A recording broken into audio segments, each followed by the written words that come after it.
အားလုံးပဲမင်္ဂလာပါဒီနေ့ကတော့ကျွန်တော်ဒီ Honor Patch 9ဆိုတဲ့ model လေးကိုပေါ့လေကျွန်တော်ဒီ ID lock Honor ID lock ကြားတဲ့ဟာလေးကိုကျွန်တော်ကြော်ပြပေးပါမယ်အခုဒါဆိုဒီ screen ဆိုတော့ဒါ Honor ID lock ကြားနေတဲ့အနေထားပေါ့လေ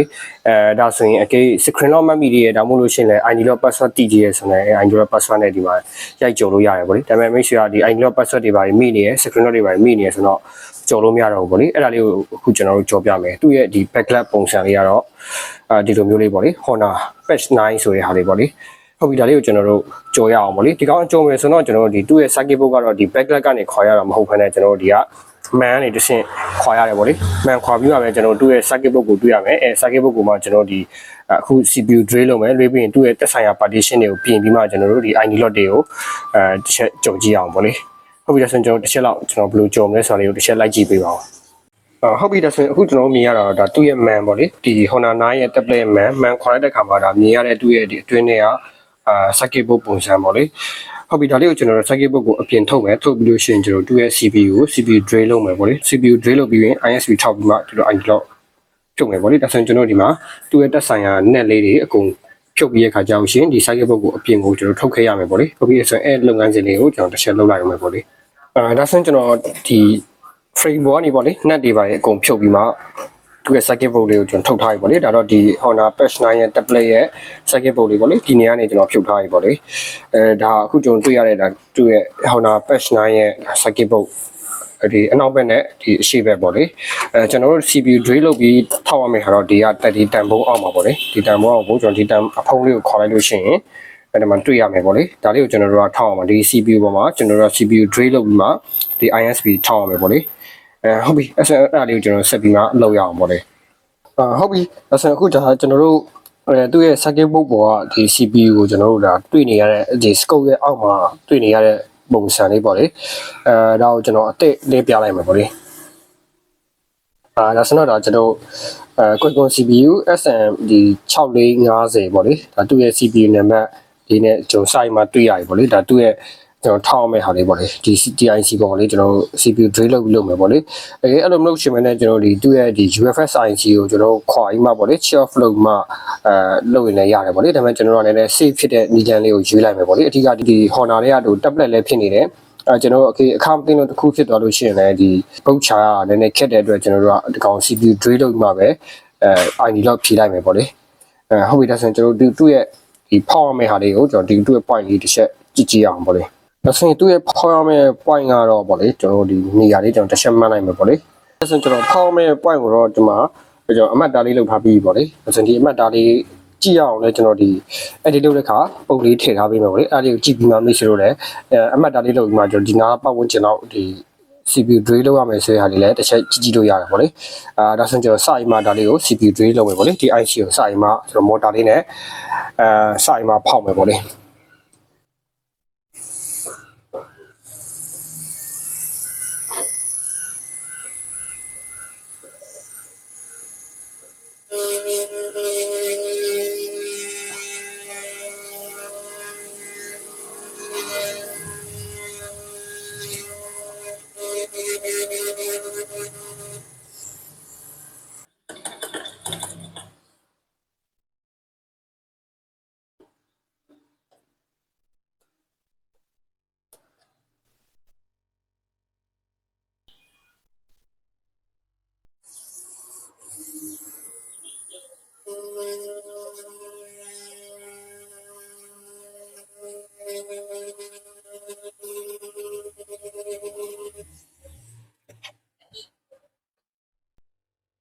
CPU မှာတော့ကျွန်တော်ဒီ CPU ဖောက်တဲ့ဒီအလေးအထလေးတွေကိုကျွန်တော်အသေးစိတ်ကြီးတော့မပြောတော့ဘူးပေါ့လေကျွန်တော်တိုင်းမှာဒီ angle ကြော်ရမယ့်ဟာပဲအဆင့်ကိုပဲရအောင်ပဲကျွန်တော်မြန်လေးတွားရတော့မယ်ပေါ့လေအသေးဒီ CPU တွေးလုပ်တဲ့ဟာနဲ့ပတ်သက်ပြီးမှကျွန်တော်အစင်းစင်းပြောပြထားပေးတဲ့ဟာလေးသိကျင်နေဆိုတော့ကျွန်တော်ရဲ့ဒီအရင်ဗီဒီယိုတွေမှာတွားပြီးမှခြာကြည့်လို့ရတယ်ပေါ့လေ CPU drill လုပ်ပြီးမှလုပ်ရတဲ့ခါကျရင်ကျွန်တော်ဒီ delete ထားမယ့်ဟာလေးတွေပါလေကျွန်တော်ပြောပြထားပေးရလေးရှိရပေါ့လေဒါမှတော့ကျွန်တော်ဆက်တိုက်ပဲကျွန်တော်ဖောက်တွားလိုက်တော့မယ်ပေါ့လေ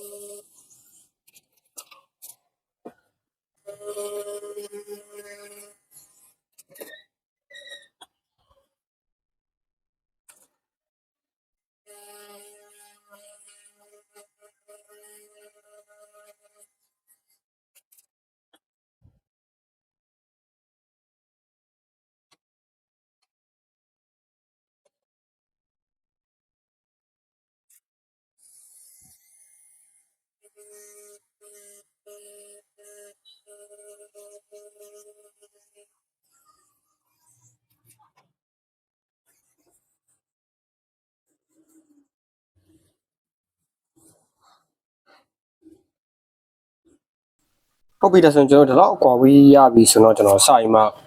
ဓာတ်နဲ့ပြန်လို့ရှင်းမယ်ပေါ့လေသူ့ရဲ့အောက်ကကျွန်တော်ထောက်မဲ့လီယာလောက်ထိရောက်သွားအောင်ကျွန်တော်ကမော်တာနဲ့စားတဲ့ခါကျရင်ဒီလက်ကတိတ်မငြိမ်တဲ့ခါကျလို့ရှင်းပေါ့လေသူ့ရဲ့ပတ်လန်းချောင်းလေးပါတွားပြီးမှစားပြတ်မိတတ်တယ်ပေါ့လေအဲ့ဒါကိုကျွန်တော်ဒီလောက်အကွာဝေးလောက်ရောက်ပြီဆိုတော့ကျွန်တော်ကတော့စာရင်မှဘာနဲ့လုပ်လဲဆိုရင်ဓာတ်လေးနဲ့ပြန်ချစ်တယ်ပေါ့လေဒီလောက်အကွာဝေးလေးသူ့ရဲ့တွေ့ရတဲ့အကွာဝေးပေါ့လေ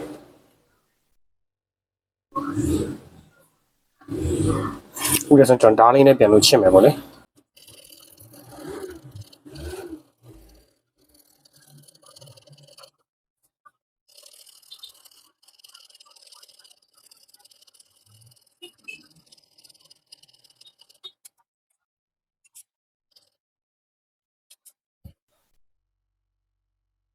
ဒီမှာစင်ပေါ့လေသူကဒီဘက်ကကျွန်တော် scope ထဲမှာတော့တိတ်ကြီးအမြင်ရအောင်ဖြစ်နေရပါလို့ဒီ scope camera ထဲမှာဒီဘက်ထောက်မှာဆိုကျွန်တော်တို့ IC လက်လေးပါလေးရပါလေကျွန်တော်ဒီဓာတ်ထောက်ထားတဲ့နေရာမှာကျွန်တော်မှာလက်လေးအချောင်းလေးဒီမှာမြင်နေရတဲ့ဟာလေးကဒါလေးကပါလေးလဲဆိုရင်ကျွန်တော်တို့အတွင်းထဲမှာတော့ IC အသေးလေးပေါ့လေထက်ရှိရေးပေါ့လေအဲ့ခါမှာကျွန်တော်ဒီ SM6550 ကိုကျွန်တော်ဒီက CPU drill လုပ်တဲ့ခါကျရင်နည်းနည်းလေး view စိုက်ရတယ်ပေါ့လေကျွန်တော်တို့ဒီကဒီ SM ဆိုရင်ဒီမှာဆိုရင်ကျွန်တော်တို့က S ရဲ့ M ရဲ့စစ်ပေါ့လေစစ်ရဲ့ဒီကနောက်ကျော်တက်ဒီတက်လေးပေါ့လေအဲ့တက်နားမှာကျွန်တော်နည်းနည်း view ဆိုင်ရအဲ့နားမှာလေးပါလေးပါလဲဆို IC သေးပါတယ်ကွန်မိုတာနဲ့စားတဲ့ခါကျရင်အဲ့ဒါကြီးအရင်ကြီးစားလိုက်မိတဲ့ခါကျရင်အဲ့ IC ပဲ့သွားနိုင်တယ်ပေါ့လေပဲ့သွားလို့ရှိရင်ဒီက CPU ပြတ်သွားပြီးမှ power တည်သွားနိုင်တယ်အဲ့ဒါလေးကိုတော့နည်းနည်းလေး view ဆိုင်ရမယ်ပေါ့လေဟုတ်ပြီဒါဆိုကျွန်တော်ဒါကိုဆက်ပြီးမှဒီကျွန်တော်ထောင်းမဲ့အလွာရောက်တဲ့အထိကိုဒါနဲ့နည်းနည်းလေးရှစ်မယ်တော့လေ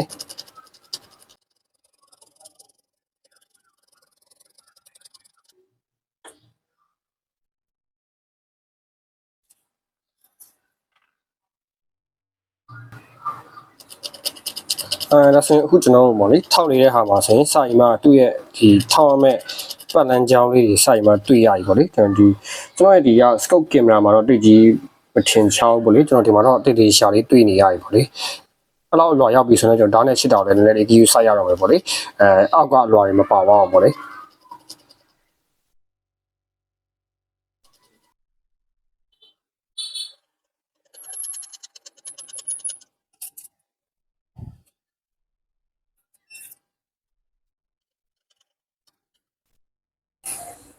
အခုတော့ဆိုတော့ကျွန်တော်မှာထောက်ရမဲ့ point 4 point ပေါ့လေ4 point အောင်လည်းရောက်သွားပြီသူတို့လည်းစာရီမှာတွေ့နေရပြီဖြစ်တဲ့အတွက်ထောက်ဆရာစာရီမှာချစ်ဆရာမလို့တော့ဘူးပေါ့လေနေရာကလည်းကျွန်တော်မှန်တာဖြစ်တဲ့ L4 point လုံးကိုတွေ့ပြီပေါ့လေတခါကျရင်ကျွန်တော်တို့ကpoint တွေကကိုဖောက်တာနဲ့ရောက်သွားတဲ့ဟာနဲ့ဒီကိုထောက်ရမဲ့ဟာနဲ့မရှိဘဲနဲ့တခြားစီဖြစ်နေတတ်တယ်ပေါ့လေအဲ့လိုမျိုးဆိုတော့ဘီနာတွေပြန်မှလိုက်မှလောက်ရရှိရအခုဆိုတော့ကျွန်တော်ဒီမှာတွေ့နေရတဲ့4 point ပေါ့လေဒီ4 point ဆိုတော့ဒါကျွန်တော်ထောက်ရမဲ့ point ဖြစ်တယ်ပေါ့လေဒါဆိုတော့ကျွန်တော်ဒါထောက်မဲ့ point ဖြစ်တယ်အဲဆိုတော့ဒါအဆင်ပြေပြေကျွန်တော်စာအိမ်မှာလုပ်လို့ရပြီပေါ့လေစလုပ်လို့ရပြီတခြားနေရာဘယ်နေရာမှာရှစ်ဆရာမလို့တော့ဘူးပေါ့လေဟုတ်ပြီဒါဆိုတော့ဒီကောင်လေးတွေကိုကျွန်တော်ဂျမ်ပါဂျူးထုတ်ဖို့အတွက်ဆက်ပြီးမှလုပ်ရမယ်ပေါ့လေဟုတ်ပြီဒါဆိုကျွန်တော်နောက်တစ်ဆင့်အနေနဲ့ဆိုရင်ကျွန်တော်ဘာလုပ်မလဲဆိုရင်ဒီ point တွေကိုပေါ့လေကျွန်တော်တို့ကဂျမ်ပါဂျူးကြိုလို့ရအောင်ခဲတိုးလို့ရအောင်ကျွန်တော်တို့ point လေးတွေဖုံပေးရမယ်ပေါ့လေဖုံတဲ့ခါကျရင်ကျွန်တော်တို့ကဘာနဲ့တုံးလဲဆိုရင်ဒီလိုမျိုးဓာတ်ဟောမှာကျွန်တော်တို့ထိတ်လေးကိုကျွန်တော်တို့ဖာနေကျွန်တော်တွေးထားရတယ်ပေါ့လေဒါမှမဟုတ်ခနဲ့ဒီသူ့ဝယ်တုန်းကပုံစံနဲ့ဓာတ်ထိတ်နေဆိုရင်တော့တော်တော်ကြီးကြီးရယ်ပေါ့လေဒီ point တွေအတွက်ဆိုရင်ပြောပါပေါ့လေအဲ့ဒါလေးကိုကျွန်တော်တို့မော်တာလေးနဲ့စားထားရတယ်ပေါ့လေ point တီးလေးဓာတ်ထိတ်တီးလေးဖြစ်သွားအောင်လို့အဲ့ဒါလေးနဲ့ကျွန်တော်တို့က point လေးတွေကိုကျွန်တော်ပေါ်ပေးရမယ်ပေါ့လေဟုတ်ပြီဒါဆိုရင်အဲ့ point လေးတွေကိုကျွန်တော်ဒီတင်နာရီလေးတုတ်ပေးမယ်ပေါ့လေအဲ့မှာကျွန်တော်တွေ့ရတဲ့ point ကကြီးလေးဖြစ်တော့မှာပေါ့လေအဲ့ဒါမှကျွန်တော်တို့ကဒီမှာပြန်ကြီးမှာ point လေးတွေဂျမ်ပါကျူးကြော်လို့ရအောင်ပြန်လို့အပေါက်လေးဖောက်ပေးမယ်ပေါ့လေ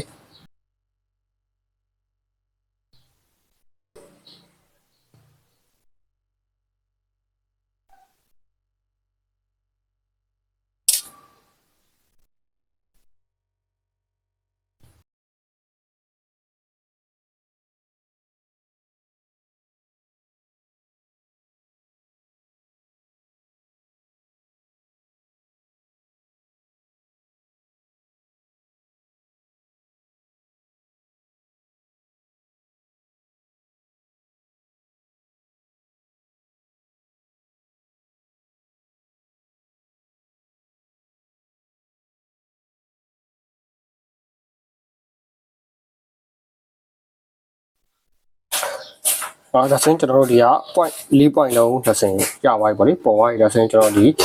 ဓာတ်နေနဲ့လည်းရှိပြီးသွားပြီပေါ့လေဒီမှာနည်းနည်းဒီထားစရာဆိုလို့ပါရှိနေဆိုတော့ကျွန်တော်ဒီက point တွေကလည်းကတ်တာဖြစ်တဲ့အတွက်သူတို့ရဲ့ဒီ point တွေကိုပေါ်တဲ့ခါကျရင်ပေါ့လေအရင်ကြီးစိတ်တော်ကြီးမှာဘေးနာတခြားဟာတွေရောက်သွားလို့မရဘူးပေါ့လေရောက်သွားလို့ရှိရင်ကျွန်တော် ground တွေပိုင်းနဲ့ခဲတူးတဲ့ခါကျရင်ပူသွားနိုင်တယ်ပေါ့လေအဲ့ဒါလေးတော့တတိပြရမယ်ပေါ့လေဟုတ်ပြီနော်ဒါဆိုရင်ကျွန်တော်ဒါဆိုရင်ဒီဘောကနေကျွန်တော်ဂျမ်ပါဂျိုးလေးထုတ်မှကျန်တော့ပါလေဒါဆိုရင်အဲ့လေးကိုဆက်လုပ်ရအောင်ပေါ့လေဟုတ်ပြီဒါဆိုရင်ကျွန်တော်ဒီက point 4 point လေးကိုပေါ့လေအယူဆုံးခဲလေးကျွေးရမယ်ပေါ့လေကျွန်တော်ဂျမ်ပါဂျိုးလေးတိုးရတာအဆင်ပြေအောင်လို့ဒါလေးကိုချင်းကျူးစီလေးအရင်တိုးလိုက်မယ်တိုးပြီးရင်ကျွန်တော်ခဲစီလေးအပေါ်နေအုပ်လိုက်မယ်ပေါ့လေဟုတ်ပါ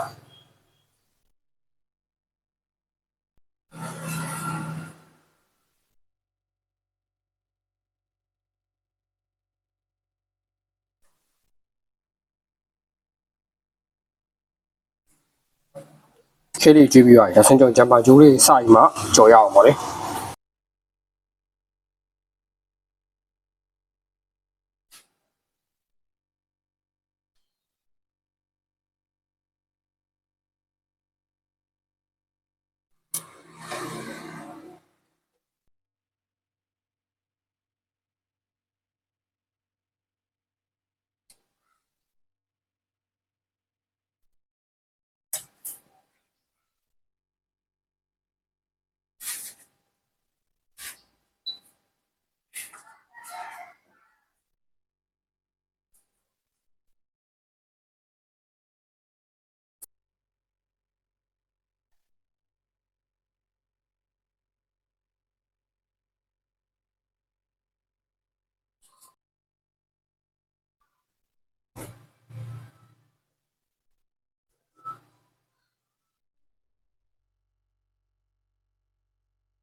ဟုတ်ပြီဒါဆိုရင်ကျွန်တော်ဒါpoint 4 point လုံးကိုကျွန်တော်ဒီအပေါ်ပေါ့လေ magic tab တွေနဲ့ကျွန်တော်point အပြင်ကိုထုတ်ခဲ့ပြီးပြီပေါ့လေဒါဆိုရင်ကျွန်တော်ဒီ4 point လုံးရဲ့ immediate on တန်ဖိုးလေးတွေတစ်ချက်တိုင်းကြည့်မယ်ပေါ့လေသူ immediate on တန်ဖိုးတွေထွက်ရလားပေါ့လေ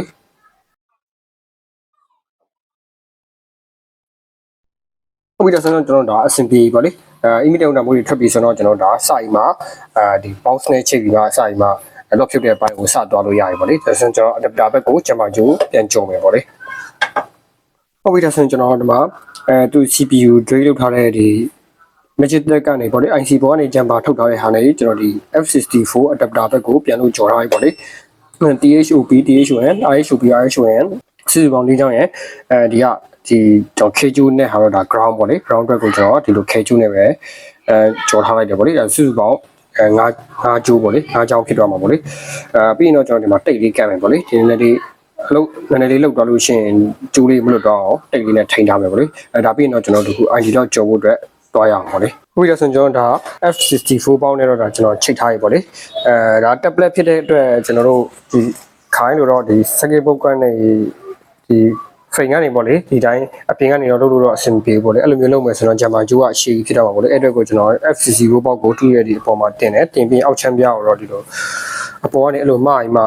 အဆင်ပြေတယ်လို့ပေါ့လေအဲ့လိုဒီလေးလုပ်ထားပေးရတယ်ပေါ့လေ frame မှာထားလိုက်လို့ရှိရင်တော့ကျွန်တော်ဒီဂျမ်မာဂျိုးနဲ့ကမမီလောက်ဘူးပေါ့လေဟုတ်ပြီဒါဆိုရင်ကျွန်တော်ဒီ software ဘိုင်းဘက်ကနေ ID လောက်ဖြုတ်တဲ့အပိုင်းလေးကိုတွားရအောင်ပေါ့လေဟုတ်ပြီဒါဆိုရင်ကျွန်တော်ဒီ connection ပြီးသွားပြီဆိုရင် ISP mode ကိုရေးမယ်ပြီးရင်ကျွန်တော်ဒီ gear ကိုPWG ဘာလောက်ရေးလိုက်မယ်ပြီးလို့ရှိရင်ဒီအရင်ဆုံးဒီ connection တစ်ချက်နေကြည့်မယ်ပေါ့လေ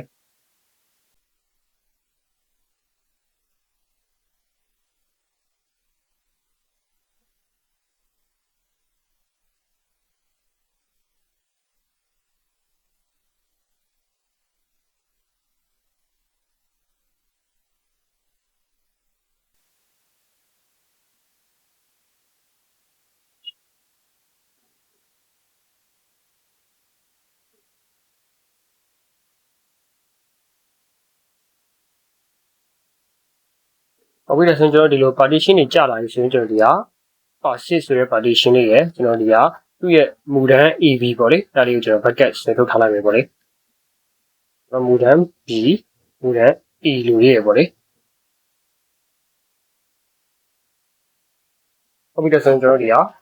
passive ရယ်ကျွန်တော်ဒီမူတန်း AB ရယ်ကိုကျွန်တော်အမှန်ကြီးလေးချိန်ထားပြီးဆိုတော့ကျွန်တော်ဒီဟာလေးကို read လိုက်မယ်ပေါ့လေ ဒီထဲမှာကျွန်တော်စိတ်လိုက်မယ်ညာလေးကို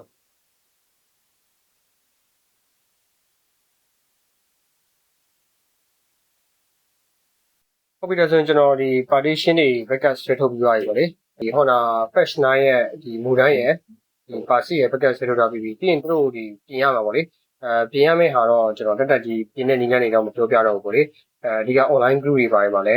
join မှာဒါတက်လိလာလို့ရတယ်ပေါ့လေတက်ဆိုင်အောင်ဆရာကြီးရှိမှာတက်လိလာလို့ရတယ်ပေါ့လေကျွန်တော်ပြင်တဲ့နည်းလမ်းတော့မပြပြီးတော့ဘူးပြင်ထားတဲ့ဟာလေးကိုကျွန်တော်ဘာလုပ်ရမလဲဆိုရင်အစားထိုးပြီးမှ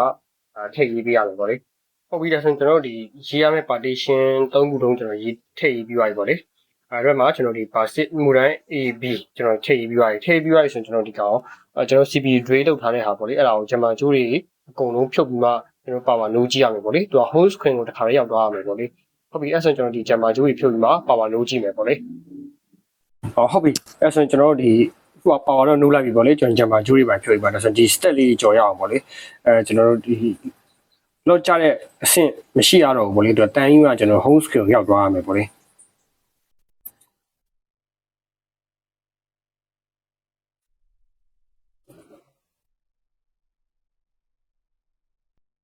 ဟုတ်ဒါဆိုကျွန်တော်ဒီခဏ screen lock တွေပါတွေခတ်တဲ့နေရာလေးစိုက်မှ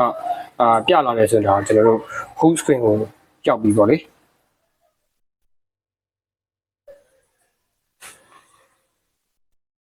ဒါဆိုဒီလိုအချိန်ဒီမှာကျွန်တော်တို့ဘယ်လိုလုပ်မလဲဆိုရင် screen lock ခတ်မယ်ပေါ့လေ screen lock ခတ်မယ်ခတ်ပြီးလို့ရှိရင်သူ့ရဲ့ကျွန်တော်တို့edit မလုပ်ခင်မူတန်းနဲ့ပါစစ်ကိုကျွန်တော်တို့ကဥရင်းကိုပြန်လို့ရေးပေးရမယ်ပေါ့လေဘာကြောင့်မို့လဲဆိုရင်ကျွန်တော်ဒီလိုအချိန်ဒီမှာတွားကြီးမှာတုံးမယ်ဆိုရင်ဆက်ဟန်းတာမျိုးတွေပြီးအားတွင်းလို့ရှိရင်အားမဝင်တာမျိုးလေးတွေကျွန်တော်ကြုံနေပေါ့လေအဲ့အတွက်ကိုကျွန်တော်တို့က screen lock ခတ်မယ်ခတ်ပြီးရင်သူ့ရဲ့ original မူတန်းနဲ့ပါစစ်ကိုပြန်ရေးပေးမယ်ရေးပေးပြီးမှပဲကျွန်တော်တို့ကကျတော့screen lock နဲ့ပြန်လို့ကြုံမယ်ပေါ့လေဒါဆိုကျွန်တော် screen lock တစ်ခုခတ်လိုက်မယ်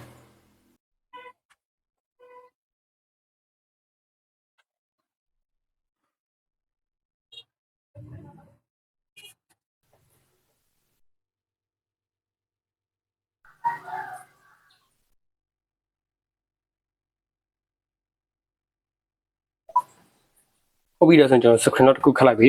ဒါဆိုရင်ကျွန်တော်ဘယ်လိုပြန်လုပ်မလဲဆိုရင်ဒီဘုတ်ကိုကျွန်တော်တို့ပြန်လို့ဒီ frame ကနေပြန်ထုတ်မယ်ထုတ်ပြီးလို့ရှိရင်ကျွန်တော်ဒီ jumper ပြန်ကြုံမယ်ပေါ့လေ jumper ပြန်ကြုံပြီးရင်သူ့ရဲ့ original model နဲ့ပါစိတ်ကိုပြန်လို့ရေးပြရမယ်ပေါ့လေဒါဆိုရင်ကျွန်တော်အခုဒီ ISP jumper ထောက်ထားပြီးပေါ့လေ edit လုပ်ထားတဲ့model နဲ့ပါစိတ်ကိုရေးထားဖြစ်တဲ့အတွက် screen lock လည်းခတ်သွားပြီးဖြစ်တဲ့အတွက် original model နဲ့ပါစိတ်ကိုပြန်လို့ထည့်ရေးပေးမယ်ပေါ့လေ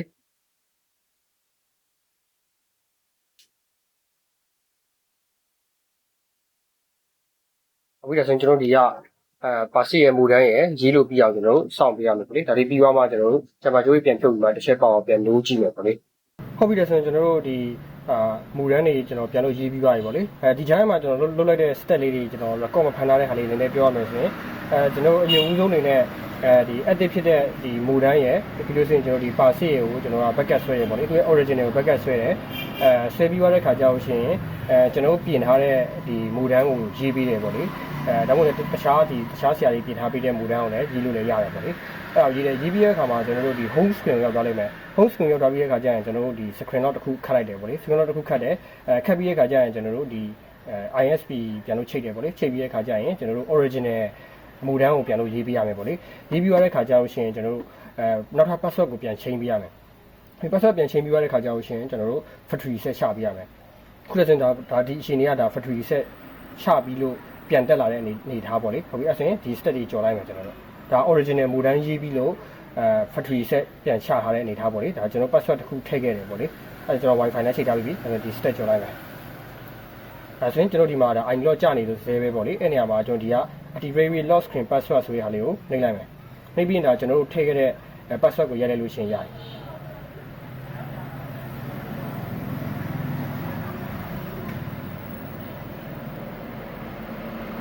ဟုတ်ပြီတော့ဆိုရင်ကျွန်တော်ဒါ ID lock ကြာတဲ့အဆင့်ကအလုံးဝအရှင်းကျော်သွားပြီလို့ကျွန်တော်တို့ပြောလို့ရတယ်ပေါ့လေ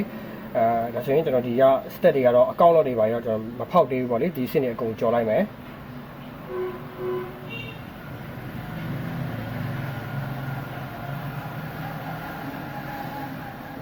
ဟုတ်ပြီဒါဆိုတော့ကျွန်တော်ဒါလုံးဝ account lock ကအချင်းကျော်သွားပြီလို့ပြောလို့ရတယ်ပေါ့လေဒါဆိုရင်ကျွန်တော်တို့ factory set ပဲချက်ချ system အတိတ်ပဲတင်ကြကျွန်တော်တို့အဆင်ပြေပြေသုံးလို့ရတယ်ပေါ့လေသူ့ရဲ့ဒီ about phone ထဲမှာလေးကျွန်တော်တစ်ချက်ဝင်ပြပေးမယ်ပေါ့လေသူ့ရဲ့ကျွန်တော်တို့ကြော်ခဲ့တဲ့သူ့ရဲ့ spec လေးပေါ့လေ ဒါကျွန်တော်တို့ Honor Patch 9ပေါ့လေဒါသူ့ရဲ့ model name ပေါ့လေသူ့ရဲ့ model number ကတော့ HY2W09 ဆိုတဲ့ဟာလေးပေါ့လေသူ့ရဲ့ဒီ Magic OS version ကကျတော့ 8.0 ပေါ့လေဟုတ်ပြီလောက်ဆိုတော့ကျွန်တော်ဒီ Honor ID lock ကိုကျွန်တော်တို့ဘယ်လိုမျိုးကြော်တယ်ဆိုတဲ့ဟာကိုဒီအချမ်းပြင်းလောက်နားလည်လို့ပြောလင်းပါတယ်အားလုံးကျေးဇူးတင်ပါတယ်